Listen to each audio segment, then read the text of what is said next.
Boom. Tell me we're on time. Tell me. You know, I think I'm 10 seconds early. Go figure. Guys, do me a favor. Go ahead and break this down for me. If you could very quickly jump on the live and then sort of swing it around to people that you think would be interested in this here conversation, I would be grateful. I've got my glass of water here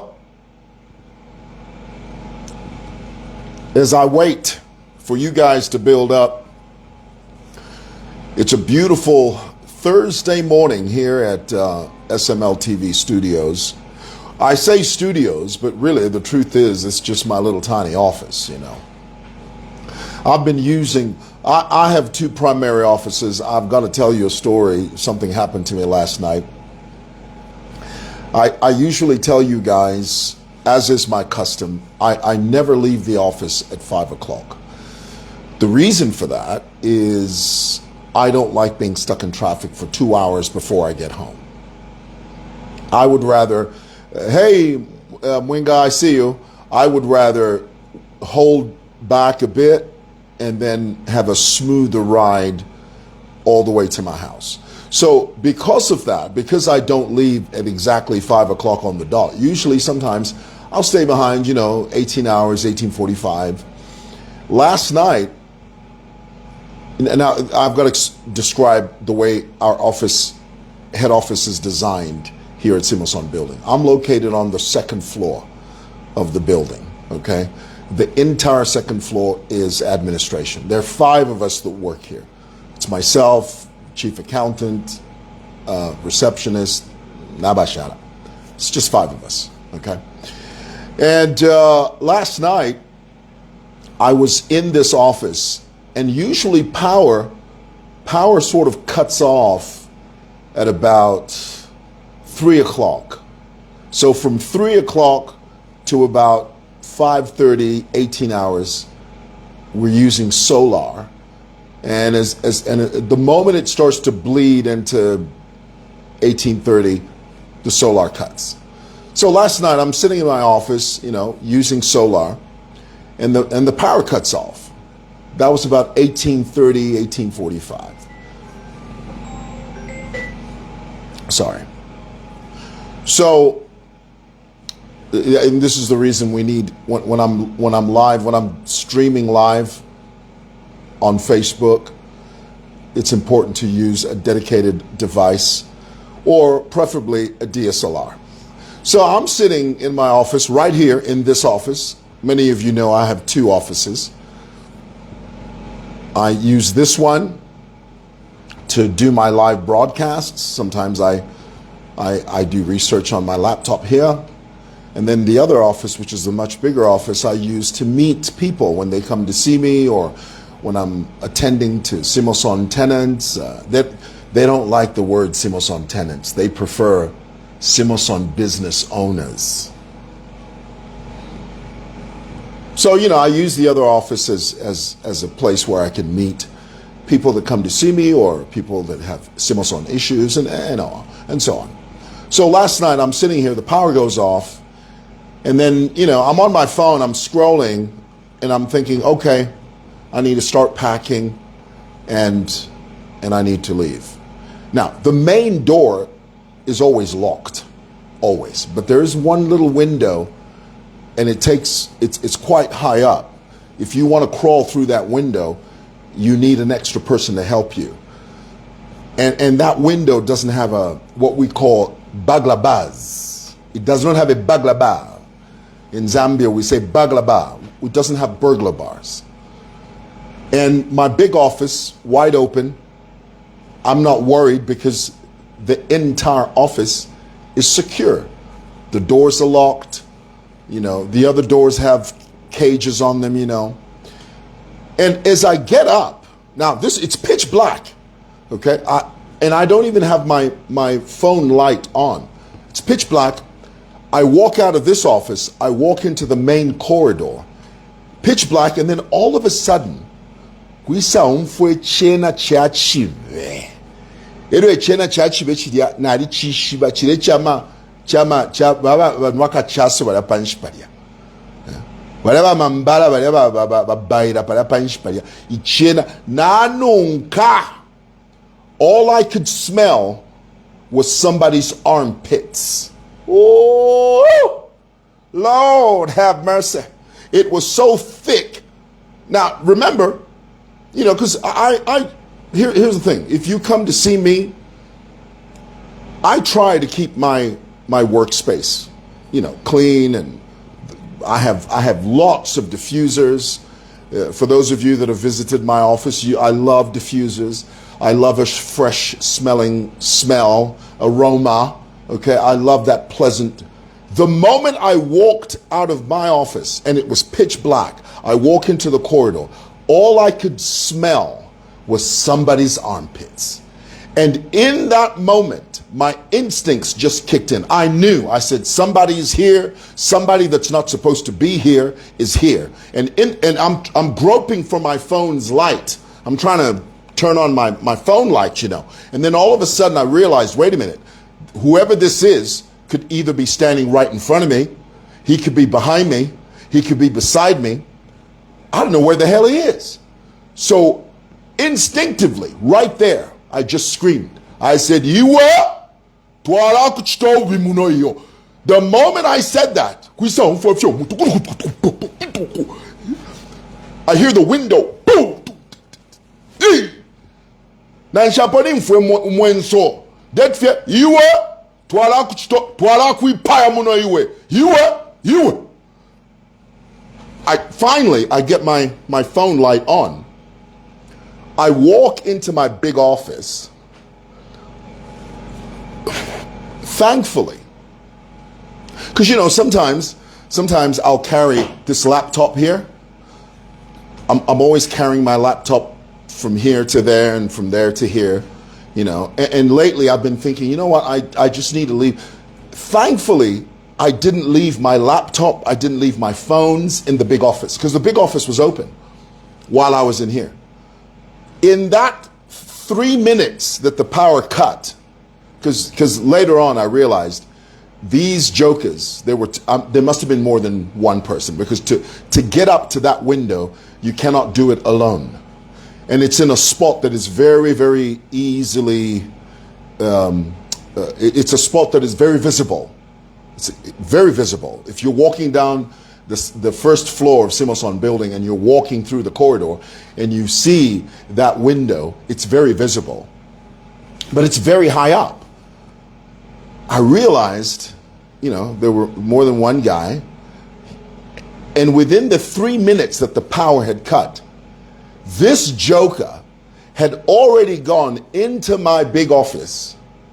I had a little, some of you that watch my TikTok, I bought this cute, beautiful triangular, it's like a hieroglyphics, triangular, I use it to hold down my papers. It's a beautiful little ornament. Vaiba. I had a bottle of cologne that my sister bought me when she visited with her husband. She bought me a beautiful bottle of cologne. It was sitting on my table. Vaiba. And definitely, had I left my laptop in that big office, and I do this. I mean, why? My office is such that I never ever think that somebody's going to steal anything. So I leave things in there all the time. I leave my phones. I leave my billfold, my wallet, my laptop. I leave them in. Last night, everything was in here, in this office with me. Guaranteed, had any of my things, my wallet, my phones, my laptop, had I left anything in there, they'd have stolen it within a blink of an eye. And now, when I yelled this was in the corridor, okay? This was in the corridor when I yelled. It was pitch black. I just screamed, "You!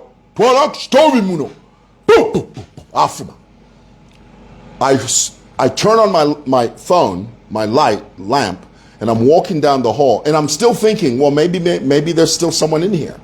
Maybe there's someone in the hall. Maybe somebody's going to walk behind me and stab me in the back, you know. But I was prepared. I knew. My instincts, you know. Ever heard of a spidey sense? Well, I've got more than that. Okay, I've got the cord of blood technique sense, and I knew in that moment, I said, if I just heard one little rustle, I was going to turn around and the boy was going to be in trouble. I tell you what, there were going to be 2 hits. I was going to hit him, he was going to hit the ground. I walk into my office. Now, remember, my office smells beautiful when you come here. It's gorgeous. Ndeingira mu office miandi. My goodness, kwati chakubasa. If you coffee, fieka. And I was thinking, so ba mambala bachingira muno. If you feature officer ngo kulia kunuma ku junta wadi kulia echa chingira muno. Ba mambala, ba scale him. We're gonna get you. Oh, we got you sussed out, boy. We've got a good idea who you are, and when we find you, oh, we're going to stuff you underneath that bus. We're going to put a line through your name instead of under it. We joke, but that's what happened last night. So we're putting in some security measures, extra security measures for the head office, and we're going to work that out. Okay. Thankfully, they only stole those 3 items. But how many people know it doesn't matter what is stolen? They could steal a pen. The very fact that they stole it from you is infuriating. Mad as all get out, boy.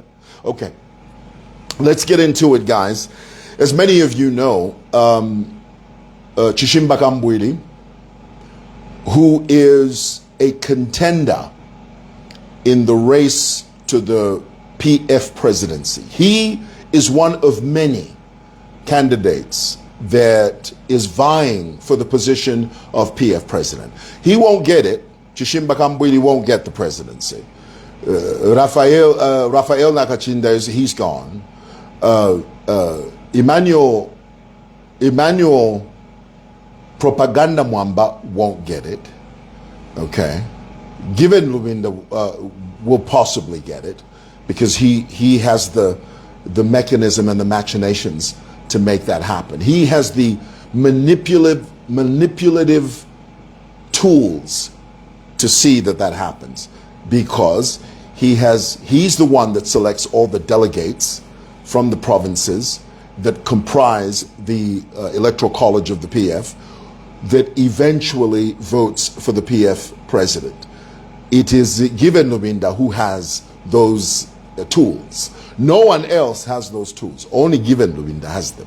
So because he has those tools, he's the one that would most likely win the PF nomination if those chaps went to a convention. But the problem there is that with the likes of Robert Chabinga holding the legal documents of that political party, it is highly unlikely that they'll even go for any type of convention. The only answer for those chaps is to solidify Tonse Alliance. But they don't want that because Tonse Alliance is just a hodgepodge. Yeah? They have to start from square one, which they don't want to do. And they don't have time for that. So those chaps are in a pickle. Very complicated problem, that one. For them to come out of the woods, for them to get to the other side of it, it will take a millennia. And that's putting it lightly. So Chishimba Kambwili has, in the recent past, he's had tons of legal issues. And unfortunately as well, he went through an accident. And I think this was his 2nd accident. Tell me in the comments, how many times has Chishimba Kambwili been involved in road accidents? Very unfortunate. We're not making light of that. There's nothing funny about that. We're not making light of that. It is a calamity that can befall anybody, and when it does, we should never ever make light of it. And I'm not suggesting that. I'm simply trying to get the number of times Chishimba Kambwili had an accident, a road accident. So please tell me in the comments if you know, so that we know. The point, though, is that he has had a couple of accidents in the past, and this most recent one, he was the information we got was that he was quite injured. That was the information we got. We didn't see the medical report or anything like that, but somebody said 2nd time, correct. Now, while he was going through this injurious period in his life, by way of a car accident. He was simultaneously going to court. He was going to court at the same time that he was having this problem. And one particular case that I was personally involved with, you remember, I was a state witness in the case where Chishimba Kambwili was charged with unlawful assembly. You remember? Let me refresh your memory. There's a young dissident, a young PF dissident, a vagabond, a purveyor of chaos, a leech, a bottom feeder, a parasite named Charles Kakula. Charles Kakula is famous because in 2021 he broke into the Ministry of Works and Supply and he fished out a woman by the name of Miss Cherie, a woman that he said was a UPND sympathizer. Now remember, this is 2021 when the PF were in power. The PF thought that they would rule for 1,000 generations. The PF thought that the sun would never set on their empire. Okay, so the PF cadres had this free reign in their minds to do anything they wanted. So Charles Kakula was one of these cadres who felt that he was the be-all and end-all. He walked into an office, fished out this woman, dragged her to the PS's office of the Ministry of Works and Supply, made her sit down, and then he began to lecture her. He began to tell her that we know you are a Miss Cherie, you are a UPND sympathizer. And we, the youth of this country, are telling you that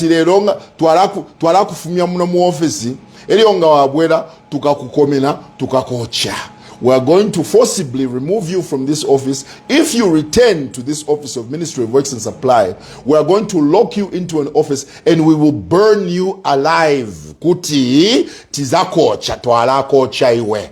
I hope Mark Zuckerberg doesn't misunderstand what I'm talking about. Now, okay, we're gonna set you alight. Somebody said, is what he said. Now, this chap was also the same chap who led a group of disgruntled PF youth, led them, took them to Chishimba Kambwili's house, and outside Chishimba Kambwili's house, Charles Kakula and his cohorts and his fellow dissidents, they were singing the song, "Oh, Chine Chine ba Chishimba Kambwili, you prophesied, you were telling us to get on the boat, but we climbed on the cow. Mwali twebera ati mwingira mu bwato tatwale umfwa, instead twanina pa ng'ombe." A clear derogatory, offensive sentiment aimed at the Tonga people. There was no tribal cousinship about that statement.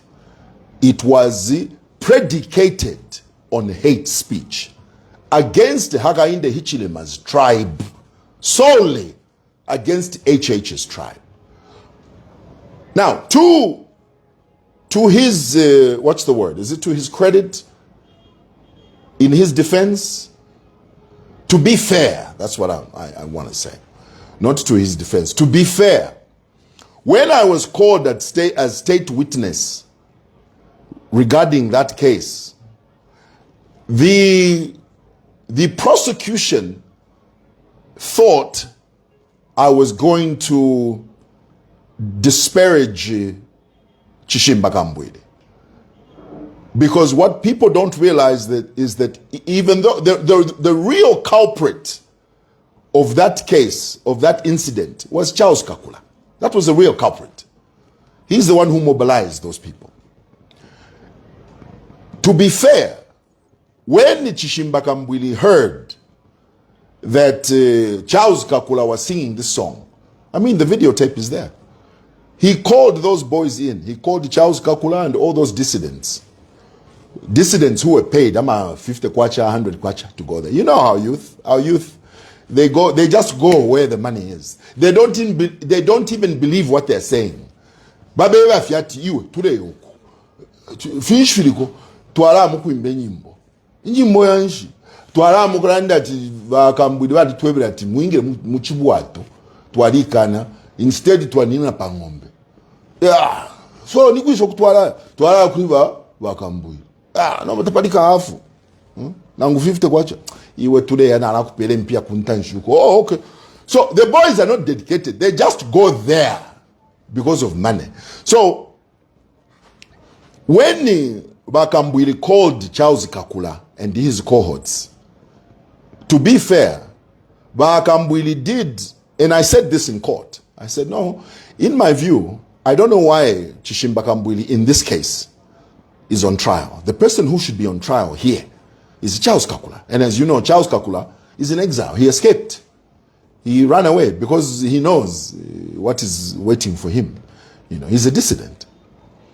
So I said to the court, I described what I saw. I said, well, these boys were singing this tribal song. But to be clear, Bakambwili did reprimand the boys and said, don't sing that song. That song is tribal. That is what I testified. I said that in court. That was my testimony. And I think some people in Chishimba Kambwili's camp, they were fully prepared to hear me say, yes, this Kambwili is a pervert. But I simply told the court what I saw. And that is what I saw. So, notwithstanding, regardless of my testimony, I've always made it clear that I never liked what Chishimba Kambwili was doing during the run-up to the 2021 elections. You remember, he traversed this country to and fro, trying to proselytize the Zambian people into believing that there is something inherently wrong, something intrinsically wrong with the HH because of his tribe. That was the message Bakambwili was preaching. Bakambwili was preaching a very strong tribal anti-Tonga message. Don't look at him like that and think that in 2021 he was doing politics, kitty glove politics. In 2021, right before the elections, he was playing very, very dirty politics. Just tell this guy, I have to tell him, sorry guys. Just give me a moment.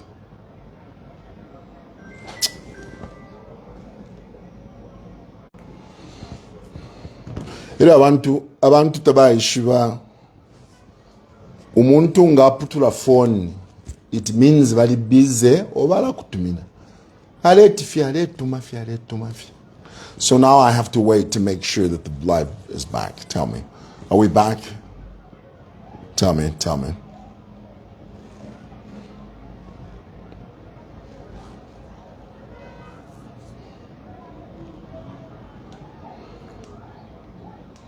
Just tell this guy.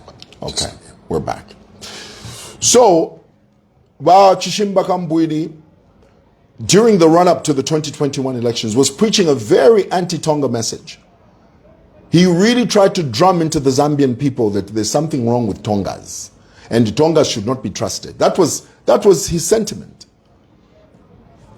When he was in jail, when he went to jail, there's a very famous audio of Bakambwili pleading with the president, literally begging the president to pardon him, to forgive him. You remember that audio? Tell me in the broadcast, tell me in the comments if you remember that. There's a very famous audio of Chishimba Kambwili saying, and I'm going to try and imitate him, but basically he was saying, Mr. President, don't let me die because of politics. Please, my brother, don't let me die because of politics. Tell me if you remember that audio. I'll wait. I'll wait. Tell me.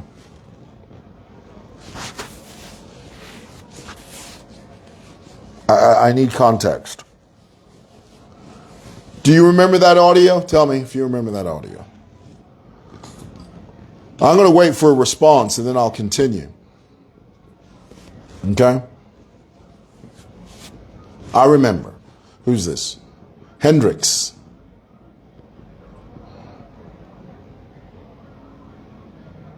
Let me just pin that comment.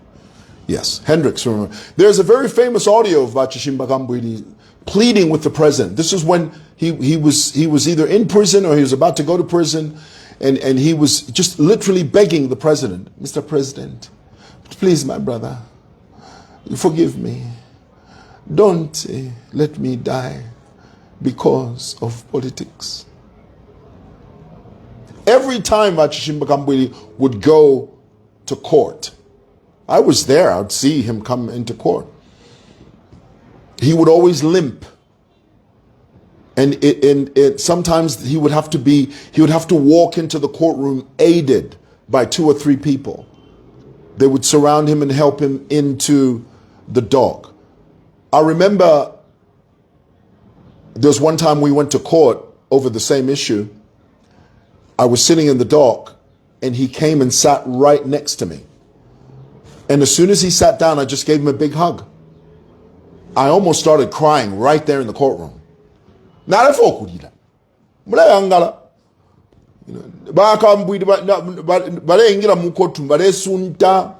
He looked unwell. He looked like he was going to collapse any moment.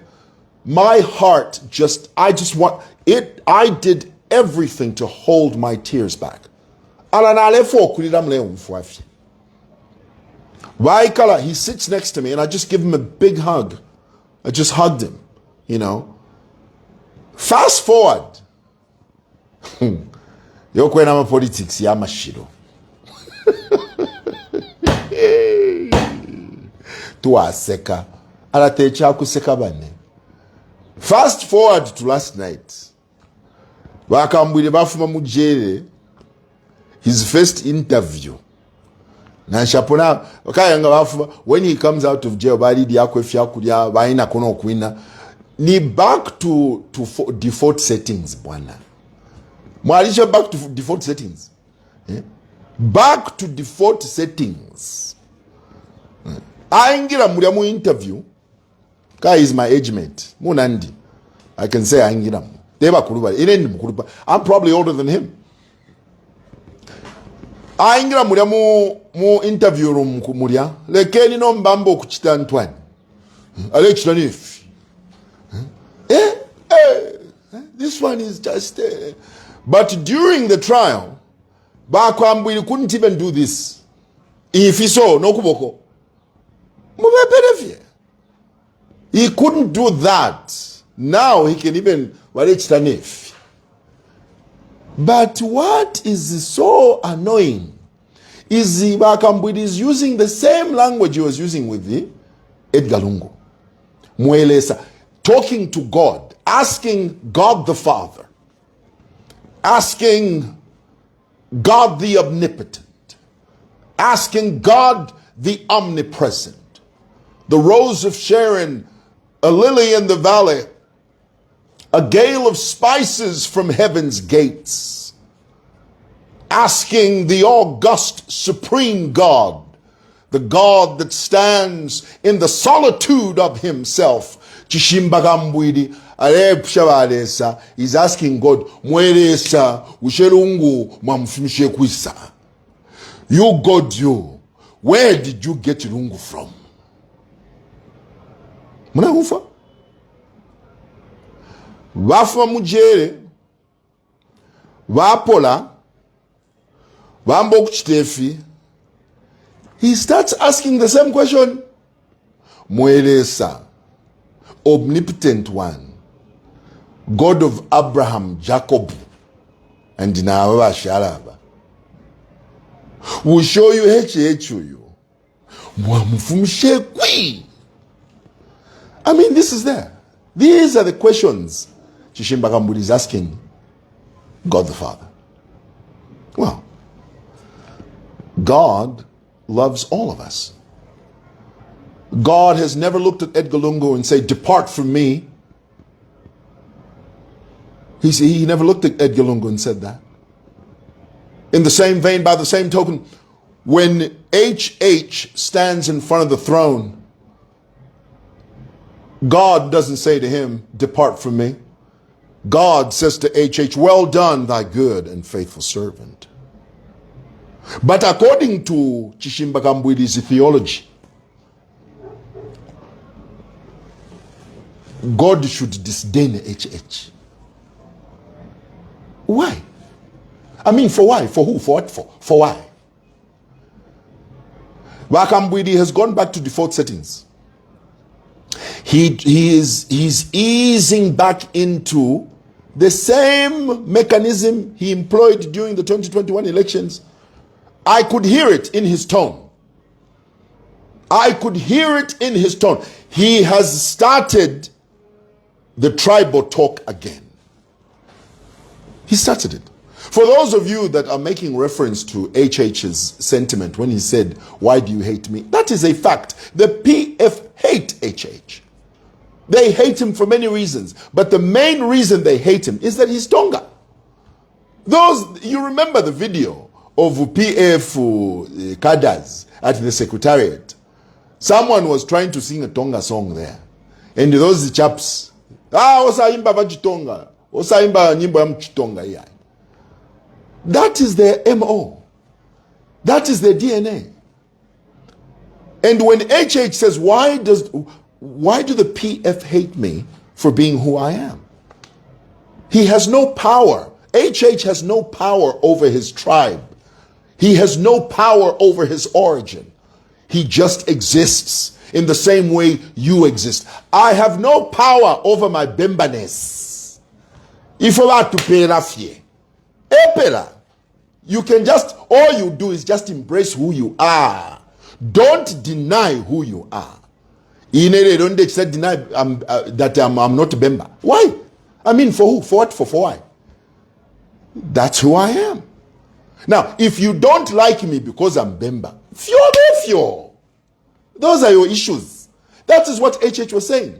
HH was saying, you see, you politicians, you try and misguide the narrative. No, but why did HH mention that the people hate him because of his tribe? Because that's true. The PF hate HH because of that. They do. That is a fact. Don't politicize it. Tuanaka. Anyway, lastly, Archbishop Alik Banda. I thought Makebi Zulu's cadence was bad. OMG. Have you heard about Archbishop Alik Banda speaking in church, speaking English? He says things like, here, I've written it down. He says, when we reflect upon violence building up in our... I heard that and I said, Lord, rapture me now. Somebody please gag me with a pitchfork before I fall asleep. Here's my advice. Archbishop Alik Banda should not homily or preach or whatever it is he does over there in English. That is his strong suit. Bemba is his forte. He puts me to sleep. It's like a tranquilizer. Honestly, it is. Now, before some of you start getting your knickers in a twist, let's be clear. These Catholic priests, they're just people. They're people. Don't deify them. Because I know, especially you Catholics, some of you go, oh, how can he say that about the Archbishop? He's a human being just like you and me. He bleeds just like you and me. Let me tell you, there's no such thing as a perfect church. You know why? Because the churches are run by humans. That's why. They're run by fallible human beings. So far be it from you to think that we can't correct an archbishop. He's just a human being that has an office. What infuriates me about Archbishop Ali Kabanda is that he's become so political that he has lost sight of who he is and what his calling is. Archbishop Ali Kabanda's collar has now turned into a bright, deep green color. He has lost his savor. He has lost his usefulness in the Catholic Church. He has lost his relevance. Because now he's become a deep-rooted partisan politician. The language that he's using behind the pulpit, oh, it's so political, it leaves a bad taste in my mouth. He's supposed to be representing the Catholic Church. It's different if you're an independent Pentecostal. Don't get it twisted, you know, for those of you that know anything about church governance. The Catholic Church is a different kettle of fish. An independent Pentecostal preacher who decides to run for office or politics is a man that doesn't fall under the type of church governance of the Catholic Church, and you know it. So what he's doing, what Archbishop Ali Kabanda is doing, he's trying to use his position in the Catholic Church to sway the electorate. But what he loses sight of is that Catholic Church comprises PF, MMD, UPND, Socialist Party, name them, they are all in the Catholic Church. So how then does the Father Archbishop Ali Kabanda stand up and start preaching deep partisan politics behind the Catholic pulpit? Well, Ali Kabanda, you have lost your usefulness. You are bereft. You are a product of a deranged political mind. And in case nobody has told you this, we're telling you this. Don't get it twisted. You're human just like us. You've got flaws just like us. So don't think that you're deity. You are, there is not, the word of God says there is no, not one righteous, no, not one. That includes you. Capiche? Yeah, Chitambala. If we can give Archbishop, why not? He's a human being. Have I disrespected him? Of course not. I've simply said he's outlived his usefulness. He should leave the Catholic Church. Leave it and enter full-time partisan politics. I keep telling you, and I'll end with this. Preachers, archbishops, your job in this country is to be non-partisan, but pro-Zambian. Ooh, deep. Non-partisan, pro-Zambian. If you do that, you're on the right track. But if you're using your position in the Catholic Church to dissuade and to turn the masses against any administration, whether it's this one or any other, then you haven't done the right thing. You haven't done it. So for you, my brothers and sisters in the Catholic Church, disdain Ali Kabanda. Call him out for who he is. He's a traitor of the faith. He's not a man of the cloth. He's the man of the party. He's not a man that stands in the presence of God and declares, "Thus saith the Lord." Oh no. He is doing the bidding of the PF. And it stinks to high heaven. And it leaves a bad taste in my mouth. That man has got no business wearing that thing on his head. He's got no business wearing the Catholic garb. He's got no business standing behind the pulpit. None whatsoever. He needs to leave all of that behind and enter partisan full-time politics. All right. Selah, Tualanda. All right. Thanks, guys. Love you. No matachire, Shima.